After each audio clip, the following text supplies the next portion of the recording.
자, 대충 지웠을 거 아니야. 아니 핸드폰을 아예 안 봤어요.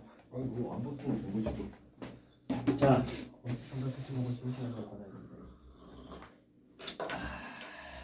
개념하기 문제. 되는데. 개념하기 문제 봅시다. 자, 극성 공유결합 이루어진 분자는 모두 극성 분자다. 아니죠? 극성 공유결합이라도 대칭 구조가 되면 무극성 분자가 되죠? 아닙니다. X. 자, 무극성 공유결합이 이루어진 이원자 분자는 무극성 분자다. 네, 이원자 분자에서는 무극성 결합의 극성과 분자의 극성이 똑같다고 얘기했죠? 비대칭 구조의 다원자 분자는 모두 극성 분자다. 네, 비대칭면 극성 분자입니다. 자, 가는요. BF3 평면 삼각형 대칭 구조네요. 무극성 분자. 나는 CH4 정사면체 구조 대칭 구조네요. 암모니아 다는 암모니아 삼각불 구조죠. 비대칭 구조네요. 자, 그래서 결합의 쌍자 모멘트 합이 0인 것이 가하구나죠. 가하구나는 쌍자 모멘트 합이 0이고요. 자, 그 다음에 극성 분자를 임대로 보죠. 다죠. 그렇게 됩니다. 자, 그 다음 물줄기에 전하를 띤 대전체를 가까이 하는 물줄기가 대전체 쪽으로 끌려옵니다. 그죠? 왜? 극성 분자이기 때문에. 기치 상태의 수소 분자는 전기장 속에서 일정한 방향으로 배열하지 않습니다. 왜? 무극성 분자니까. 수소 분자는 이원자 분자로 같은 원자가 결합됐기 때문에 무극성 공유결합을 하고 있고, 무극성 이원자 분자에서는 결합의 극성과 분자의 극성이 같다고 했으니까 무극성 분자죠. 그죠? 다라는 얘기입니다. 자, 극성 물질인 에탄올과 물은 잘 섞이죠? 잘 섞여요.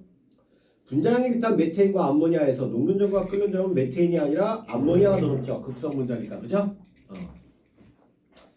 자, 기치 상태로 전기장성에 배웠을 때 일정한 방향으로 배열되는 분자는 HF하고 SO2입니다. 그죠? 극성 분자들이요. 무극성 용매인 벤젠에 잘 용해되는 물질은 CO2하고 베릴륨 Cl2가 되겠네요. 그죠? 무극성 분자. H2나 HCl은 극성 분자니까 아니다. 라고 얘기할 수 있겠습니다. 자, 215페이지 대표 자료 분석 문제. 자, 다음은 몇 가지 분자를 분자식으로 나타낸 것이다. 자, HCl. 자, 다 그려보자.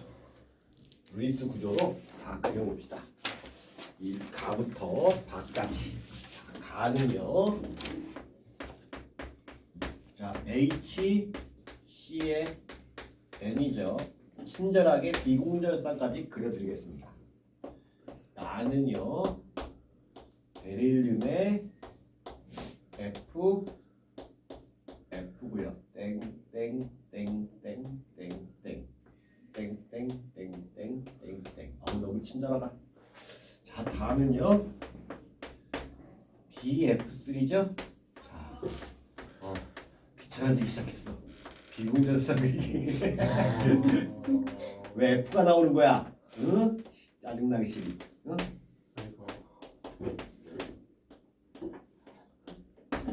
자, 그 다음에 나는요.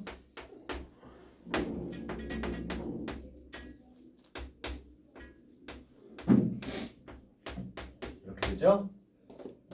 마는요.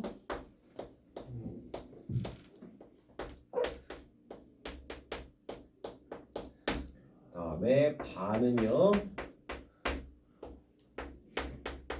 와, 비공전쌍 없다. 만약에 F였으면 안 그리려고 그랬어요. 자, 이렇게 되죠? 그죠? 이렇게 됩니다.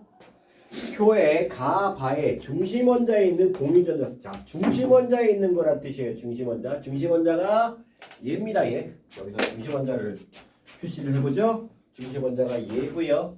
그다음 얘고요. 와, 색깔이 안 이쁘게 하다. 자, 얘고요. 그다음 얘고, 얘죠. 얘가 중심 원자들이에요. 네. 자, 그러면 가는 중심 원자의 공유전자쌍이 4개고 비공유전자쌍 빵이죠. 그죠? 그 다음에 나는요. 중심원자의 공유전자쌍이 2개고 비공유전자쌍 빵이죠. 다는요 3빵, 그죠? 3빵. 자, 라는요 2, 2. 마는요 3개 한 개. 3, 1. 반은요 4빵, 그죠? 네. 이렇게 됩니다. 가바의 분자 구조를 각각 쓰시오. 가는 직선형, 나도 직선형, 다는 평면삼각형, 라는 구분형, 그죠? 평면 구조라고 그랬죠? 평면 구조라고 얘기했어요. 구분형으로. 다음에 마는 삼각뿔, 바는 정사면체, 그죠? 그쵸? 이렇게 됩니다. 결합각의 크기. 자, 얘가 얼마? 결합각의 크기 얘가 180도요. 얘도 180도요. 얘는 120도요. 얘는 여기죠, 여기. 104.5도요. 얘는 얼마? 107도요. 얘는 109.5도요. 자, 그러니까 가하고 나하고 같고요. 그죠? 그 다음에 큰 게 뭐니? 바죠? 120도. 그 다음에 바고요. 그 다음에 마고요. 그 다음에 라가 되겠네요. 자, 라가 제일 작네요. 그쵸? 자, 이렇게 됩니다. 그죠? 어려운 부분은 아니네요. 이거 감사합니다. 저 계산 시켰구나. 이렇게 생겼습니다. 야, 예. 문법. 야, 야. 괜찮습니다. 괜찮아요. 뭐. 자, 그 물건 좋아해. 자, 괜찮아 안 줘. 김밥 먹고 왔으니까. 그거 끝이면 제가 가져가시면 계속 주워놓을 자. 거거든요. 자, 이거 호두 과자 맛있는데?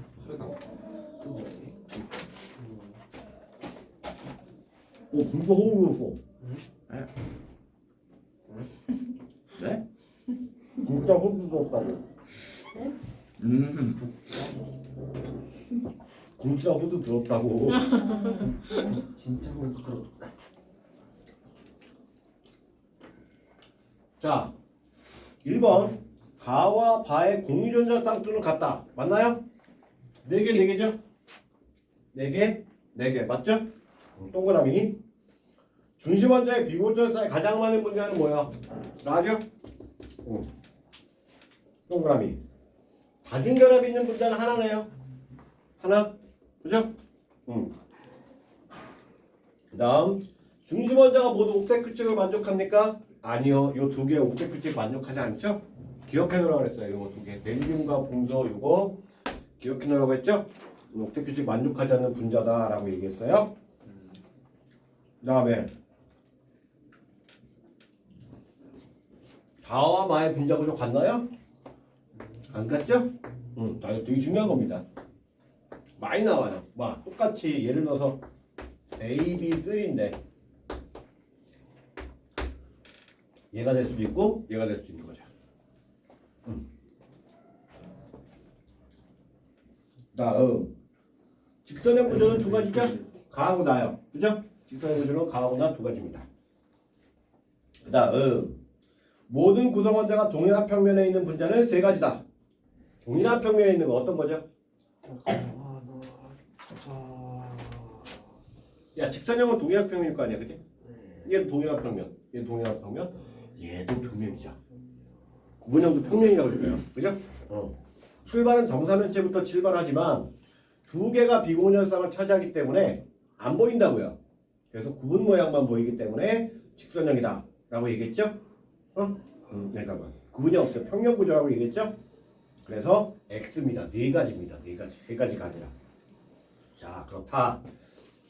자, 자료 2번 분자의 구조식과 전자쌍수. 자, 표는 자, 여기서 이런 문제가 자, 이주기원소로 구성된 분자 가다에 대한 자료다. 가다에서 모든 원자는 옥텟 규칙을 만족한다라고 했어요. 옥텟 규칙을 만족한다라고 했습니다. 자, 그럼 이거 지우고 자 그림을 그려야죠.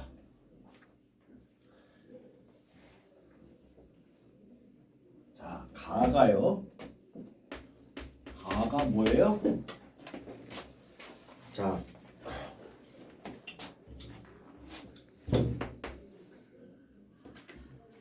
W Y Y Y Y래요. 자 거기에 공유 전자쌍분의 비공유 전자쌍이 얼마라고 나와요? 3이라고 나오죠. 그죠? 이건 중심 원자가 아니고 모든 걸 다 얘기하는 거죠. 자 그러면 공유 전자쌍이 지금 몇 개예요? 4개잖아요. 그럼 얘가 4분의 여기가 얼마가 돼야 돼요? 12개가 돼야 되죠. 어떻게 12개가 나와요? 땡땡땡땡땡땡 땡땡땡땡땡땡 땡땡땡땡땡땡 땡땡땡땡땡땡 자 이렇게 되죠. 자 여기서 12개가 됩니다. 그죠? 자 그래서 W는 뭐예요? 탄소요. 왜? 요게 결합하고 있는 전자쌍이잖아요. 공유 전자쌍이잖아요. 공유 전자쌍 하나가 원래 얘한테 있던 거고 나머지 하나는 얘한테 있던 거예요. 그죠? 자 그러니까 원자과 전자가 이주기 원자에서 원자과 전자가 4개인 건 탄소죠. 자 그다음 Y는요. 플로린이네요. 그죠? 여기서 요걸 알 수 있고요. 그 다음 나에서는 자 X, Y, Y, Y네요. 자 얘가 3분의 10입니다. 자 여기 3 나와 있죠? 10인데 여기가 플로린이니까 이렇게 될 거예요. 자 그러면 얘가 모든 옥텟 규칙을 만족하니까 여기 하나 있다는 얘기죠. 그래서 3분의 10이 되는 겁니다. 그죠? 오케이? 응. 그 다음 다는요. 그러면 자 여기서 X는 그럼 뭐예요? 하나 둘 셋 넷 5개인 2주기 15족에 해당하는 질소가 되겠죠.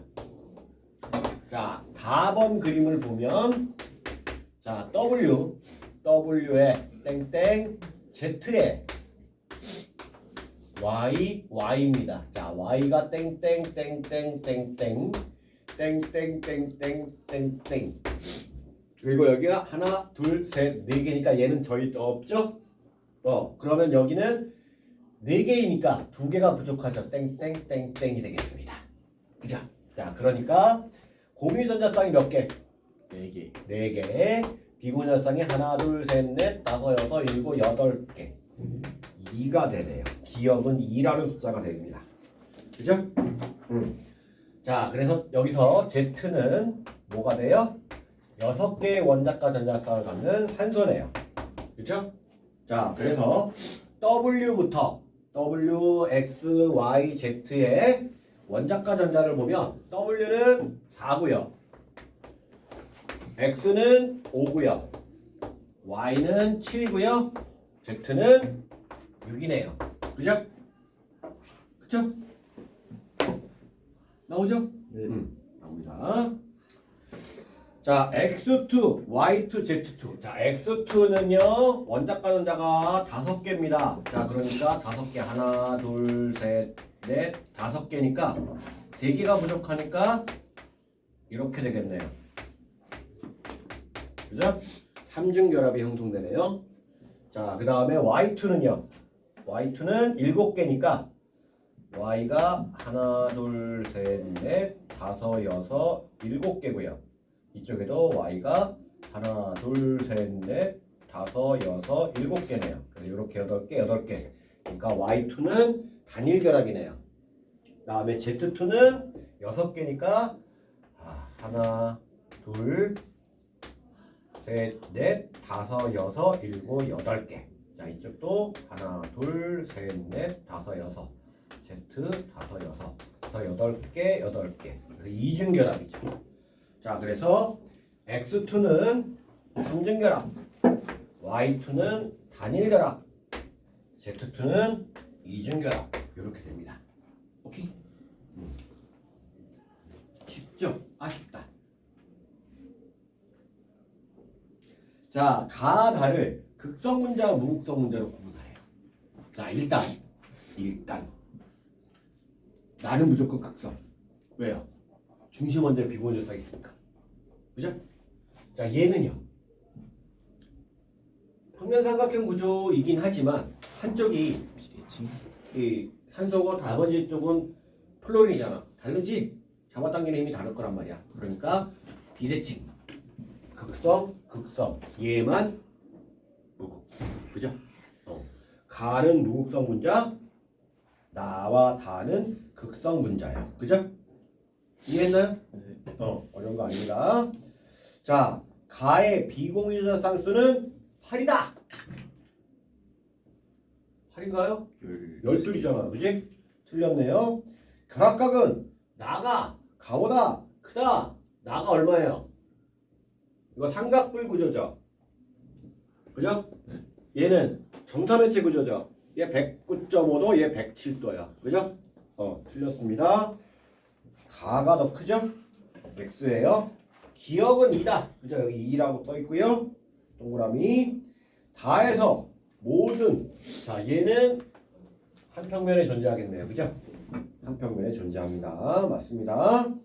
극성용매 잘 용해되는 문자는 나하고 다겠죠. 그죠?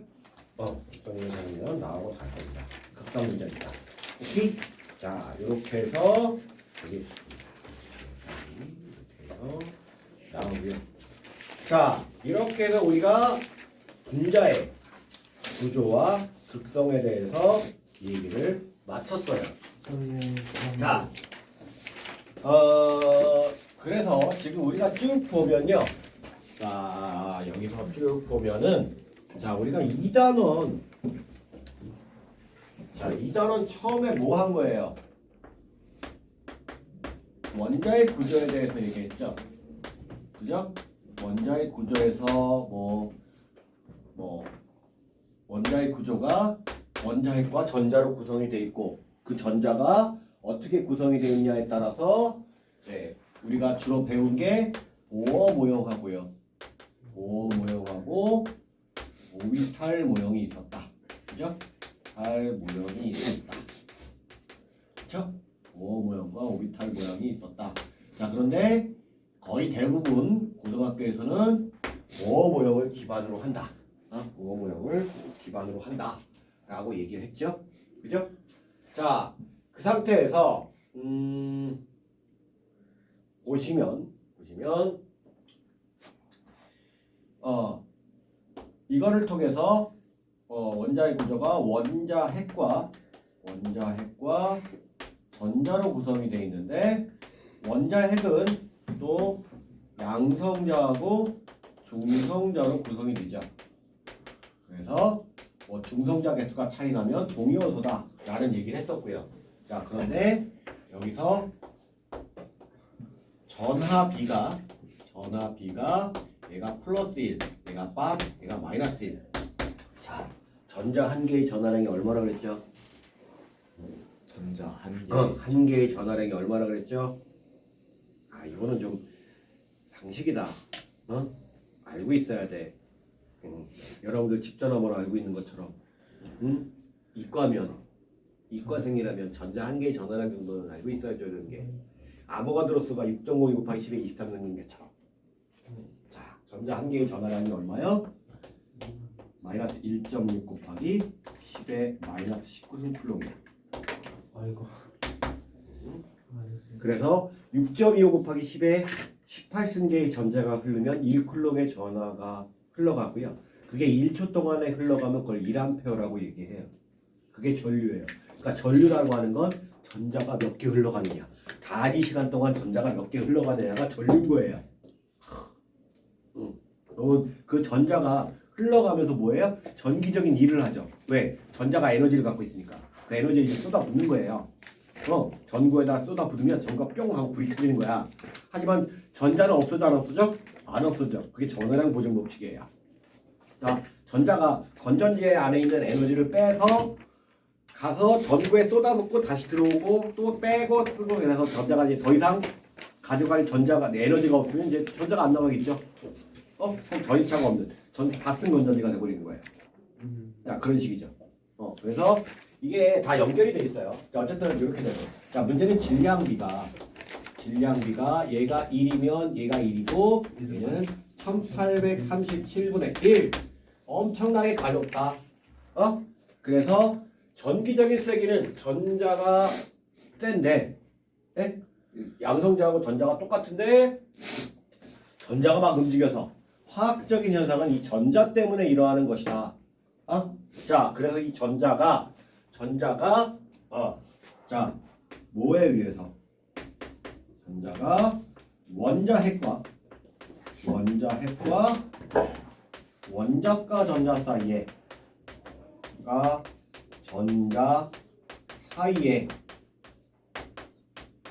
인력에 의해서 뭐가 나타나요? 주기적 성질이 나타나죠. 주기적 성질이 나타나고요. 자, 이 주기적 성질은 결국 주기율에서 옵니다. 주기율이 뭐라고 그랬어? 자, 주기율을 뭐라고 했냐면 원소를 원자 번호 순으로, 그러니까 양성자 개수 순으로 쭉 나열해 놓으면 일정한 간격으로 뭐다? 비슷한 화학적 성질이 나타나는 걸 주기율이라고 했단 말이야. 그럼 그게 왜 그렇게 나타나? 주기율이 나타나는 이유가 뭐라고? 원자과 전자수가 규칙적으로 바뀌기 때문에. 그죠? 1, 2, 3, 4, 5, 6, 7, 빵! 자, 이렇게 바뀌기 때문에 비슷한 화학적 성질이 8번째마다 뭐 9번째마다 이렇게 나타난다라고 얘기했던 거죠. 그죠? 그래서 같은 세로줄에 오게 됩니다. 그게 같은 족이라고 하고, 거기서 이제 원자과 전자 사이의 인력을 계산하려면 쿨록의 법칙, 인력을 계산하는 쿨록의 법칙 F 이퀄 K에 R의 제곱의 Q1, Q2를 계산해야 되는데, 그래서 R이 이제 뭐예요? 거리죠, 거리. 그래서 껍질수가 중요한 거. 주기가 멀어지면 원자핵부터 전자가 멀리 있는 거고요. 그죠? 자, 그 다음에 요 Q1, Q2가 뭐요? 전하량인데 실제로 원자과 전자 사이에 미치는 전하량은 실제 원자핵의 전하량과 같다 다르다? 수소를 제외하면 다 달라요. 수소를 제외하면 다 다르다. 수소만 같다. 왜? 아무것도 없으니까. 양성자 하나, 전자 하나밖에 없으니까. 걔네 둘 사이의 인력만 생각하는 거니까. 나머지 것들은 다전자 원자들은 어떻게 돼요? 전자들의 반발력 이런 것들 때문에 스크리닝 이펙트가 생기고 그 결과 핵전화는 약해지니까. 그래서 이거를 유효 핵전화로 우리가 얘기했었죠. 자, 이것 때문에 주기적 성질이 나타난다라는 거예요. 그러니까 원자핵과 원자과 전자 사이의 인력에 의해서 어떤 건 전자를 잘 내보내고 어떤 건 전자를 잘 못 내보내고, 그죠? 그게 뭐였어요? 이온화 에너지였죠. 그죠? 그게 주기적 성질에서, 주기적 성질은 처음에 했던 게 첫 번째가 유효핵 전화에 대해서 했고, 유효핵 전화에 대해서 했고요. 그리고 두 번째에서 뭐요? 원자 반지름에 대해서 얘기했고요. 자, 근데 이거를 얘기한 이유는 뭐 때문이다? 얘 때문이다. 그죠? 쿨렁의 법칙 때문이다. 그죠? 이걸 정의 내리기 위해서 전하량과 거리를 알아야 전하 계산을 할 수 있으니까. 그죠? 대략적이라도 계산을 할 수 있으니까. 그죠? 자, 그래서 유효핵 전하는 둘 다 같은 주기에서도 커지고 같은 족에서도 커지는데 얘는 주기에서는 뭐요? 비례적이라고 그랬고 족에서는 비례적이지 않다고 그랬죠. 자, 그리고 원자 반지름은 이렇게 갈수록 커진다라고 얘기했고요. 그죠? 자, 그래서 이걸 갖고서 우리가 이온화 에너지 얘기를 했습니다. 이온화 에너지는 기체 상태의 원자에서 전자를 하나 빼낼 때 들어간 에너지. 그죠? 전자 하나 빼낼 때 들어간 에너지. 그래서 이렇게 갈수록 어떻게 된다? 작아진다. 작아지는 경향성을 갖는다. 물론 여기와 여기가 좀 차이가 있다고 그랬죠. 2족과 13족, 15족과 16족이 좀 차이가 있긴 하지만 어쨌든 이렇게 갈수록 작아진다 라는 얘기를 했었어요. 그죠? 자, 거기에 더불어서 선생님이 전자친화도 얘기도 해줬고요. 그죠? 요거는 전자를 집어넣을 때 방출한 에너지. 그 얘기도 했었어요. 자, 이걸 갖고서 이 내용을 갖고서 이제 뭐 한 겁니까? 이 원자와 원자 사이에 인력이 어떻게 형성이 되는가? 이게 뭐요? 바로 화학 결합이라고요. 자, 화학 결합은 무슨 결합이 있다? 이온 결합과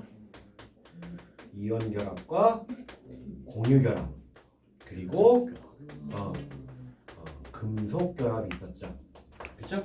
금속 결합이 있다라는 얘기예요.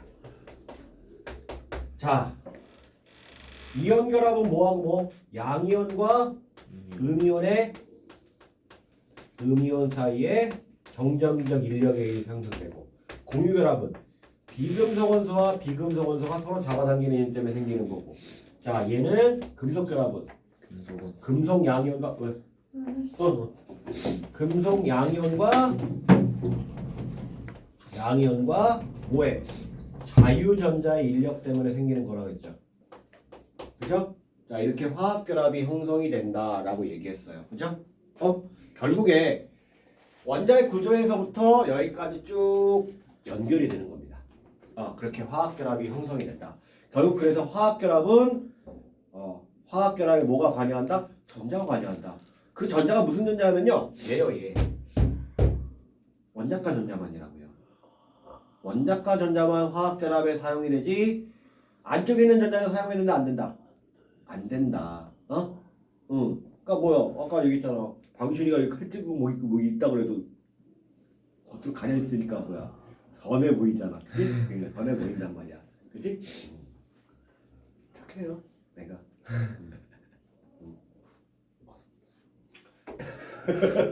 자, 그렇다라는 얘기죠. 자, 어쨌든 이렇게 됩니다. 자, 그래서 그렇게 화학 결합하는 것 중에 뭐 분자들, 그러니까 공유 결합하는 것들의 분자들의 성질이 어떻게 되는가? 분자들의 성질이 어떻게 되는가를 알아보기 위해서 결합의 극성과 분자의 극성을 본 거고요. 결합의 극성과 분자의 구조를 본 거고, 그 두 개를 합쳐서 분자의 극성을 본 거죠. 그죠? 분자의 극성을 본 것이다. 그래서 그 결과 극성 분자는 극성 분자의 성질, 서로 뭐 끓는 녹는전도 없고 전기에 끌려가고 뭐 그런 것들, 이런 현상들이 생긴다. 그리고 극성 물질을 잘 녹이고 뭐 이런 것들이 있다라는 얘기를 배우게 되는 겁니다. 그러니까 기본적으로 화학 물질이 형성되기 위해서 이런 원리에 의해서 만들어지기 때문에 가장 근본이 되는 것이 뭐다? 옥텟 규칙이에요. 18족 원소와 같은 전자 배치를 갖기 위해서 하는 거죠. 물론 예외도 있었어요. 우리 배운 게 베릴륨 CL2나 BF3 같은 건 예외였죠. 그죠? 그런 예외도 존재하지만 대부분 옥텟 규칙에 맞춰서 결합을 형성하려고 한단 말이야. 그지? 왜? 비활성 기체와 같은 전자 배치를 가지면 어떻게 되니까? 안정해지니까. 그지? 안정해지니까 그렇게 된다라고 얘기할 수 있겠죠. 그죠?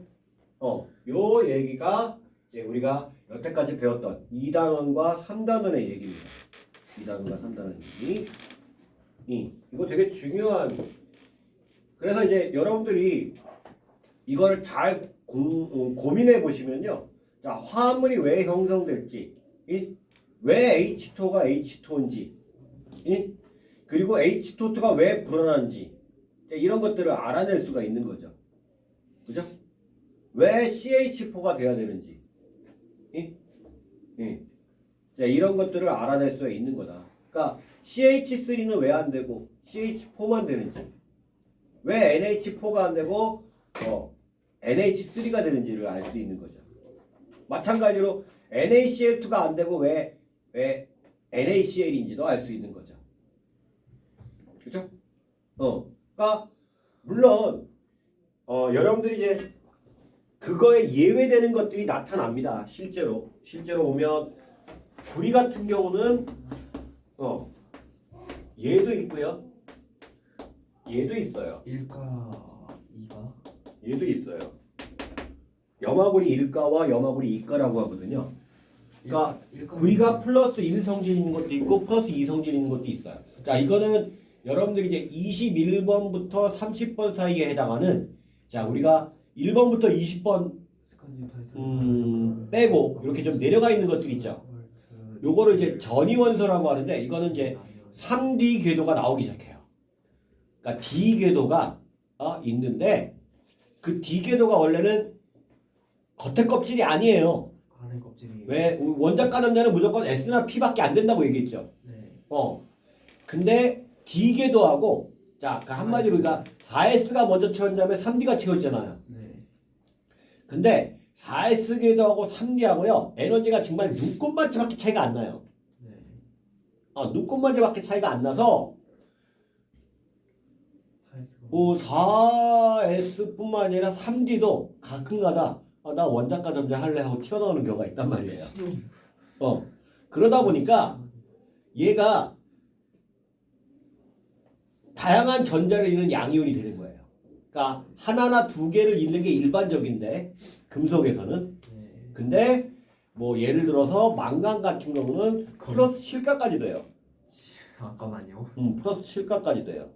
아, 그러니까 플러스 7개. 25. 그러니까 전자가 7개를 잃을 수 있는 거야. 25번부터 바로 18번까지 간다고요? 이렇게 잃을 수 있는 거야. 뭐요? 그러니까 그래서 이제 D 궤도를 계산하는 공부하는 건 상당히 어려워서 고등학교 과정에도 안 나옵니다. 어려우니까. 그러니까 이거를 안 배운다는 얘기. 이게 왜 이렇게 되는지 안 배운다는 얘기예요. 근데 왜 1과는 안 배웠지 지금까지? 그러니까 이거 안 배운다. 근데 이거 되게 재밌어요. 이게 어떨 때는 그게 원자과 전자하고 어떨 때는 안 하고 이런 것들을 찾아가는 과정이 엄청 재밌어요. 실제로 화학에서 보면 되게 재밌습니다. 그 페인트 머신기로 하요. 그래서 이렇게 다양한 산화수를 가지면 어떤 일이 벌어지냐면 색깔이 달라져요. 페인트 색깔이 다양한 색깔이요? 색깔. 그래서 이게 거의 대부분 유화 그린 물감들이요 다 중금속들이에요. 그래서 유화 그린 사람들, 유화 그린 이 사람들 보면 다 정신이 좀 이상해요. 그러니까 고우도 막 그냥 귀가 빗자르고 막 이상한 그 말년에 그린 그림 보면요 막 그림이 막 이렇게 흘러다니잖아요. 정신 이상해 하는 거예요. 정신분열증의 경우죠. 그죠? 그리고 색깔이 노란색을 되게 많이 썼어요. 노란색이 무슨 성분이었죠? 크로뮴. 아유, 육각 크로뮴이에요. 그래서 이제 그런 것들이 많았다. 정신이 이상해지는 경우가 많다. 그래서 이제 이게 막 이렇게 그림 그릴 때 이렇게 막 위에다 이렇게 침 발라가지고 이렇게 그리고 그래가지고 중금속 된 사람들이 많았대요. 그러니까 실제로 이런 것들이 여러분들이 이제 존경하는 퀴리 부인, 퀴리 부인도 이 라돈을 연구하면서 선생님 그거는 핵물리학 가서 합시다. 방사선을 하도 많이 맞아가지고 그러니까 말년에 네. 엄청난 편집증이 있었대요. 편집증이 뭐죠? 편집증이 뭐냐면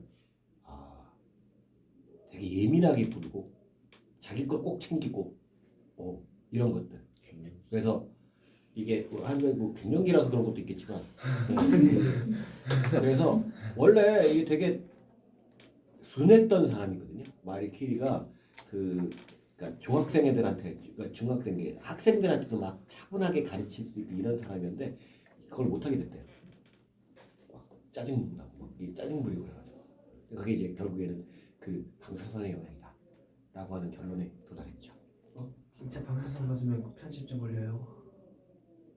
너처럼 돼. 그러니까 원자력 발전소 근처에서는 가지 마세요. 자, 어쨌든 그런 거죠. 그래서 이제 화학에서 이제 우리가 화학이라는 학문을 이해하는 데 있어서 요 2단원하고 3단원, 그러니까 1단원은 솔직히 말해서 계산 문제는 그냥 몰라도 돼요. 몰라도 되는데, 자, 여기서 이게 이렇게 돼서 화학물질이 만들어진다 라고 하는 것들은 알아두고 있으면 평생 써먹을 수 있는 거. 평생 써먹을 수 있다 라고 하는 거죠. 그러니까 왜 이런 규칙을 갖는가를 알 수 있어요. 아무리 복잡한 화합물도 이 원칙에 부합합니다. 이 원칙에. 그럼 고분자도 다 고분자도 다 그래요. 단지 그게 반복되는 거죠. 그래서 일반적으로 고분자들은 어떤 특징을 갖냐 하면 똑같은 단위체가 반복돼요. 겁나게. 똑같은 단위체가 반복돼요. 그래서 뭐 단백질은 아미노산이 반복된다. 뭐 폴리에틸렌 PT병은 에틸렌이라는 물질이 반복되는 거예요. 반복이 그렇게 되죠. 그러니까 그런 것들이 규칙에 맞춰서 그렇게 돼요. 규칙에 맞춰서.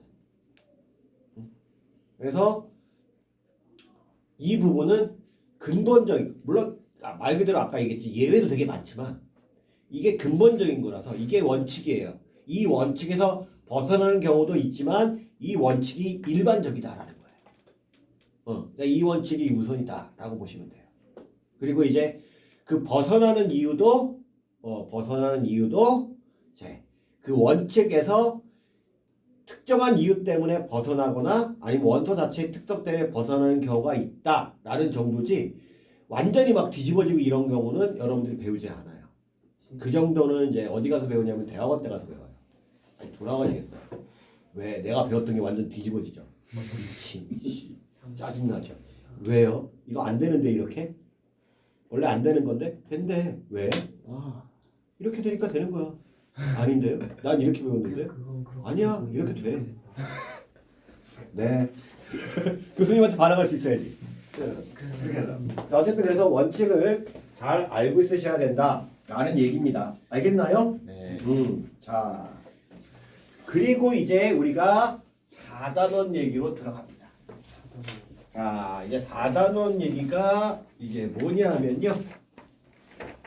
자, 역동적인 화학 반응이라고 나오죠. 화학 반응이 역동적이래요.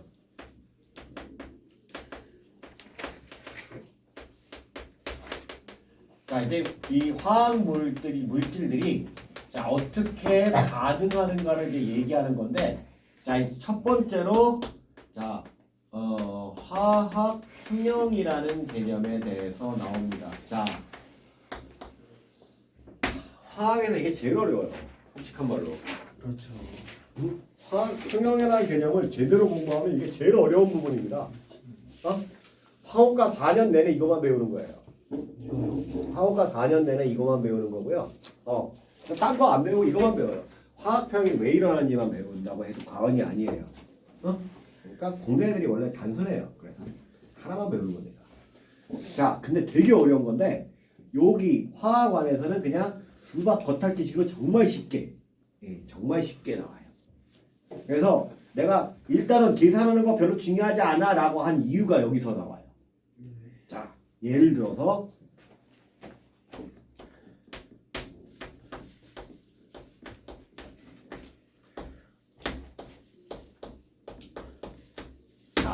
암모니아가 만들어지는 반응인데요. 내가 얘를 자 2몰 집어넣었어요. 그리고 얘를 8몰 집어넣었어요. 자, 암모니아 몇 몰 생기죠?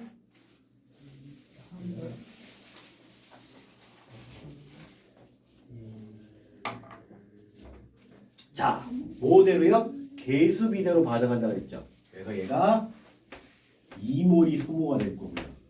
그리고 1대 3이니까 6몰이 소모가 되죠. 그래서 얘는 4몰이 생길 거예요. 그래서 수소가 2몰이 남고요. 4몰이 생긴 거예요. 암모니아가. 이렇게 되죠? 이렇게 배웠어요. 그죠? 네. 자, 그런데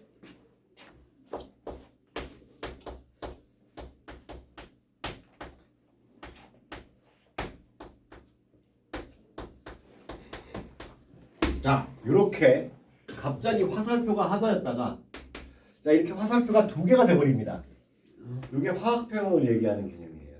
자, 똑같이 여기다가 2몰을 집어넣고요. 8몰을 집어넣으면요. 자, 어떤 일이 벌어지냐면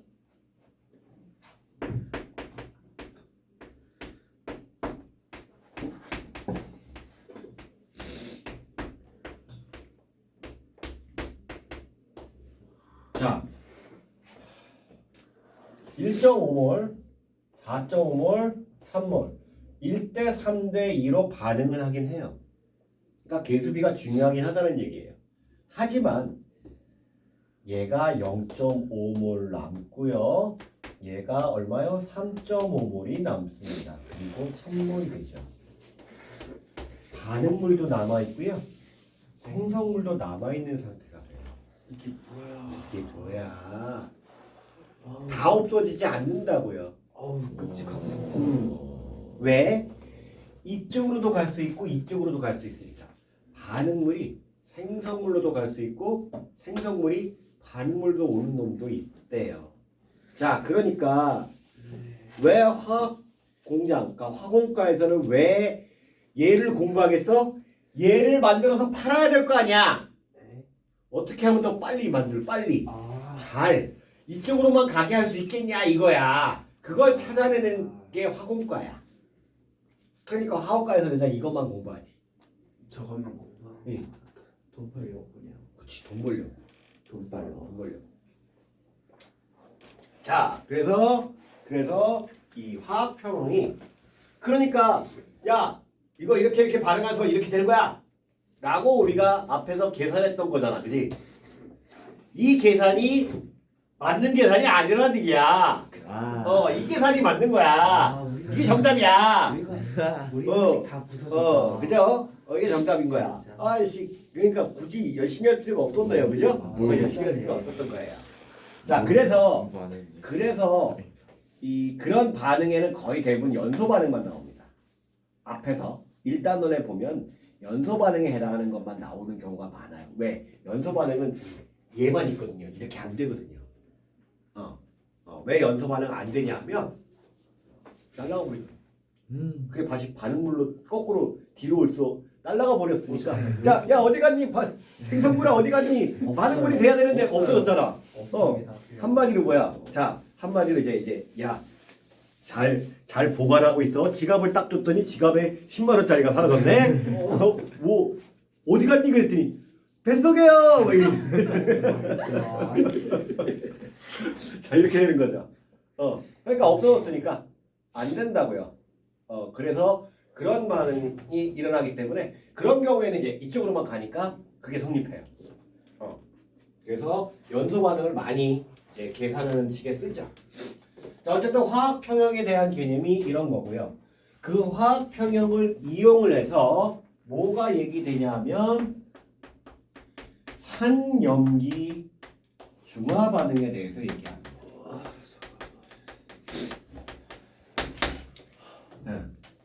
원래 이거를 얘기하려고 얘를 얘기하는 거예요. 원래 되게 복잡하거든요. 저 더러웠던 게 진짜. 산염기 중화 반응을 왜 하냐면요. 그러니까 화학평의 꽃이에요. 저기 산염기 중화 반응이에요. 저기 왜 꽃이냐면 왜죠? 이게 이제 결국에는 우리가 먹고 사는 거에 영향이 있는 거예요. 저기요? 그러니까 우리 몸이 일정한 그 산성도 pH를 유지해야 살 수 있거든요. 우리 몸의 pH가 일정하게 유지해야 살 수 있는데 그 일정하게 유지하는 거에 아주 결정적인 역할을 하는 게 뭐냐면 이산화탄소예요. 그러니까 여러분들은 이제 이산화탄소가 영양소를 소화시켜서 이제 내 세포를 해서 에너지를 만들고 나면 나오는 노폐물이거든요. 그럼 노폐물이니까 다 버려야 되는 게 정상이잖아요, 그죠? 근데 100% 우리 몸에서 이산화탄소 다 빠져주면 사람 죽습니다. 진짜요? 대략 혈액 속에 40mm Hg 정도의 기압으로 이산화탄소가 녹아있게 돼요. 그 탄산수가 산성의 이유인가요? 자, 그래서 이게 우리 몸의 pH를 유지하는데 아주 중요한 역할을 하거든요. 피가 용기성이어서. 아주 중요한 역할을 하거든요. 그래서 그게 이제 화학 평형의 꽃이에요. 완전 이게 뭔 소리인지 이해를 못해도 되게 재밌어요. 엄청 재밌어요. 자, 그리고 나서 이게 실제 반응이에요, 여러분들.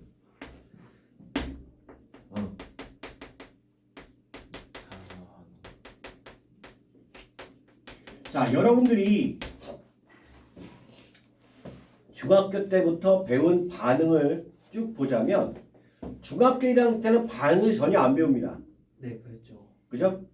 보일의 법칙, 차례 법칙, 물질의 상태 변화 요거만 배우죠. 그죠? 다음 중학교 2학년 때도 딱 하나만 배워요. 뭐야? 앙금 생성 반응이요. 근데 없어져 잘. 그냥 없어졌죠. 자, 어쨌든 앙금 생성 반응을 배워요. 자, 그리고 중국 때. 그 다음에 원래는 3년기 중화 반응은 초등학교 때 배웁니다. 그렇죠. 산성, 염기성 뭐 이거 배우는 게 초등학교 5학년인가? 그래서 붉은색 양배추 지시약 뭐 해가지고 이제 양배추 보라색 양배추 갖고 물에 녹이면 막 이상한 냄새 나는데 색깔이 돋보죠. 냄새는 이제 고약하죠, 그죠? 네. 그게 설프라판이라는 물질의 냄새예요. 그게 항산화제로 우리 몸의 암을 예방할 수 있는 아주 좋은 물질인 거예요. 근데 먹으면 더러워요, 맛이. 쓰고 느끼하고 이상한. 그래서 여러분들 양배추 삶은 물을 딱 냄새 맡으면 어휴 씨 막 디글리고. 설프라판 성분 때문에 그래. 설프라판이라는 성분이 항산화제로 되게. 그래서 여러분들 그 브로콜리나 양배추 많이 먹는 거 되게 좋아요. 우리나라 사람들이 딴 나라 사람들에 비해서 암에 덜 걸리는 편이에요, 실제로는. 왜요? 마늘 많이 먹어요. 마늘에도 이제 항산화제 계열이 되게 많이 들었거든요. 마늘 많이 먹어요. 마늘이 좋은 음식. 마늘 원래 좋은 거예요. 마늘 많이 마늘이 먹어요. 매운 이유는 냄새, 마늘 냄새가 나긴 하지만 맛있잖아요. 밥 볶아 먹을 때도 나는 일단 먼저 파하고 마늘하고 먼저 기름에 볶아요. 파기름, 마늘 기름을 내서.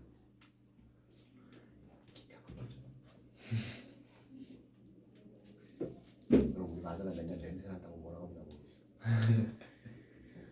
그 냄새가 나게 하려고 하는 건데. 자, 어쨌든 그렇고요. 그 다음에 이제 중화 반응이죠. 이렇게 중화 반응 배우죠. 자, 그런데 전체 화학 반응이라고 합시다. 이게 화학 반응 전체라고 하면요. 화학 반응 전체라고 하면요. 요게 요거예요. 와.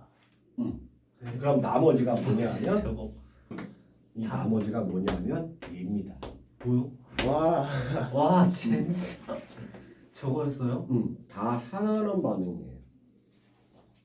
진짜. 지금 뭐라 써 있는 거예요? 저 앙금 생성 반응 밑에. 앙금 생성 반응하고 중화 반응. 이거 일부밖에 10%도 안 돼요. 전체 화학 반응. 근데 중요한 이유는 이 두 개가 우리 몸에 되게 중요하기 때문에 그래요. 우리 몸 살아가는데 먹는 거나 이런 거에 되게 중요한 거기 때문에 꼭 알아야 되는 거라서 알아야 된다라고 하는 거죠. 그러니까 생물이나 이런 거에 관련이 되게 많아요. 이거 두 개가. 생물이나 이런 거에 관련이 많은데 실제로 화학 반응은 얘가 답니다. 아니 얘가 다예요. 와. 아 금속이 맞나? 얘가 화학 반응에 거의 다라고 해도 과언이 아니에요. 그러니까 이거에 대한 개념을 이해하는 게 되게 중요하죠. 사실상 저거 배우려고. 이거 개념 이해하는 게 중요하고 그 다음에 마지막으로 조금 나오는데 뭐냐면 에너지 변화, 그런 거가 에너지 출입에 대해서 나옵니다. 그러니까 발열 반응, 흡열 반응에 대해서 나오거든요. 그러니까 화학 반응이 일어나면요 물질이 만들어지면서 결론으로 얘가 만들어집니다. 우리 이거 이용하는 거예요. 그러니까 우리가 자동차에 휘발유 넣고 가는 거 얘죠, 얘. 발열 반응 이용하는 거잖아, 그지? 네, 그런 에너지 변화를 어떻게 볼 것인가 라는 거에 대해서 이제 배우고 이렇게 화학반이 끝나죠. 화학반이 끝나요. 자, 그런데 실제로 이게 매우 중요합니다. 이 개념이 되게 중요해요. 이 개념이 원래 화학토에 나와요. 근데 선생님이 수업할 때 화학토 개념을 조금 얘기를 할 거예요. 조금. 왜냐하면 그래야 되거든요. 그래야 이 산력의 중화 반응을 이해할 수 있어요. 무슨 얘기냐면 자 여기서 이게 왜 잘못 얘기를 해야 되는지를 설명해 드릴게요. 자 여기 보시면 234페이지에 3번 있죠. 거의 234페이지에 가로 2번에 비가역 반응에서 3번에 중화 반응 나오죠. 그죠? 그죠? 자 그런데 쭉 넘어가서요. 어디를 보시냐면 246페이지에 보면요. 자, 물의 자동 이온화라는 식이 나옵니다. 그죠? 네. 자, 이게 무슨 얘기냐면요. 자, 그 3번은요. 밑에 앞에서 3번은요. 자, H 플러스하고 OH 마이너스가 더해서 H2로만 간다라는 뜻이에요. 이게 비가역 반응. 한쪽으로만 간다라고 얘기하는 거예요. 오케이? 한쪽으로만 간다라고 얘기하는 건데 246페이지에 중간에 있는 거기 보면 H2O 리퀴드 더하기 H2O 리퀴드가 어떻게 된다? 자, H3O 플러스와 OH 마이너스로 됐다가 돌아왔다가 한다. 뭐요? 얘가 지금 이렇게도 갈 수 있다는 뜻이죠. 지 혼자 이렇게 그러니까 앞에서도 안 된다라고 얘기해놓고 뒤에서 된다라고 얘기하는 거예요. 계속 사기죠. 그래서 우리가 뭘 알아야 돼요? 이걸 좀 더 정확하게 알아야 돼요.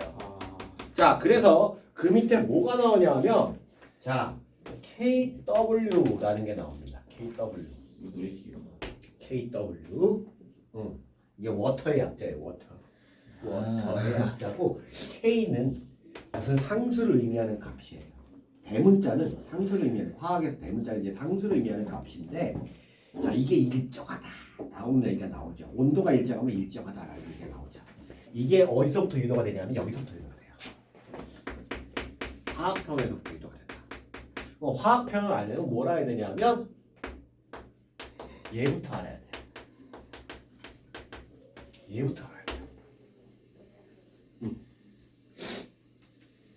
자, 화학 반응이 왜 일어날까?